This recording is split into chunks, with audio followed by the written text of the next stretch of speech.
After winning 91 games and reaching the postseason for the second consecutive year, Baltimore Orioles fans were once again met with disappointment as their team got swept out of the playoffs. Heading into this offseason, there were a bunch of question marks, especially with key players like Corbin Burnes and Anthony Santander both hitting free agency. Many anticipated because of this that the Orioles would be extremely active this winter to fill those gaps and finally push past the postseason hurdle in 2025. Yet as the offseason began, there was radio silence. As top analysts shared their free agency predictions and rumors swirled about big players being linked to various teams, one thing became abundantly clear: the Baltimore Orioles were nowhere to be seen. However, that may have been exactly what they wanted us to believe. This is a pivotal offseason for the Baltimore Orioles, and based on the most recent reports that are coming out,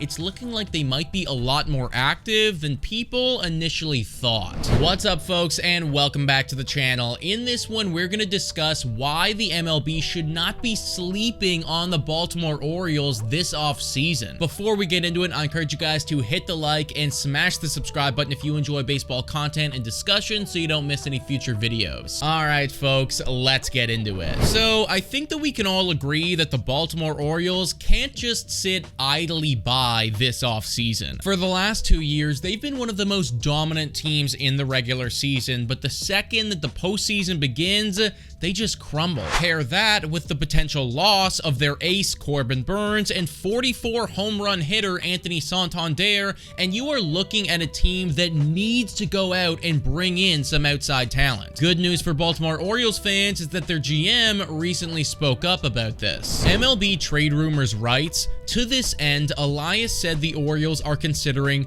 the whole spectrum of pitching upgrades. If you're running the team optimally, you're certainly wanting to keep the whole menu of player acquisition open. That involves high-end free agent deals over many years. We've been engaged in those conversations already." The fact that the Baltimore Orioles have already been engaging with some big-time free agents, especially pitchers, is great news for fans, and that was actually recently corroborated by Jeff Passan. Sports Illustrated writes, "According to Jeff Passan of ESPN, Rubenstein is ready to spend and wants to re-sign Burnes, highlighting that the Orioles can't be counted out in the bidding war. Don't forget about the Orioles either. They are intent on filling out their rotation this winter, and new owner David Rubenstein is ready to spend." Now, I personally love how Passan brought up the new owner for the Baltimore Orioles in his analysis, because I think that that's something that a lot of other people are overlooking. This isn't the same Baltimore Orioles that would rarely make any moves in the offseason. I mean,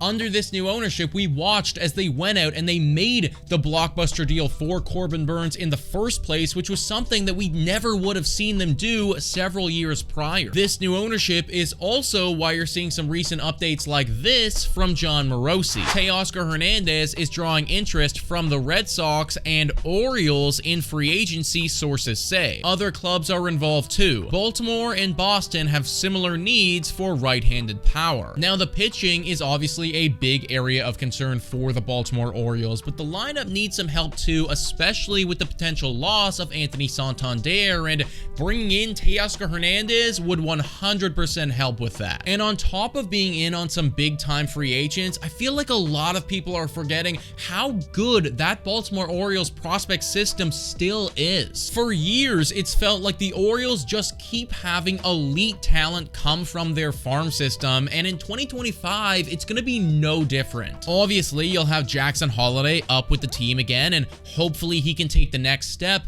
but Coby Mayo is also a name that we need to be looking out for. This is a 22-year-old who's ranked as the 8th best prospect in all of baseball, who had a 921 OPS through 4 years in the minors. He's going to be up with the team, and I wouldn't be surprised at all if he is the odds-on favorite to win Rookie of the Year. That's also not even mentioning that Samuel Basallo, who is the 13th ranked prospect in all of baseball, is also projected to be up with the team in 2025. I get that the Baltimore Orioles didn't finish the year off strong, and I know that it's scary right now with uncertainties around Corbin, Burnes and Anthony Santander, but we can't forget that this is still a really good team that has all the makings of going all the way. A couple smart signings from their GM and the inevitable breakout prospects that they're going to have, and I would not be surprised at all if in a couple months we're talking about the Baltimore Orioles very differently. But folks, let me know what you think about all this in the comments down below. Thank you so much for watching, and I will catch you next time.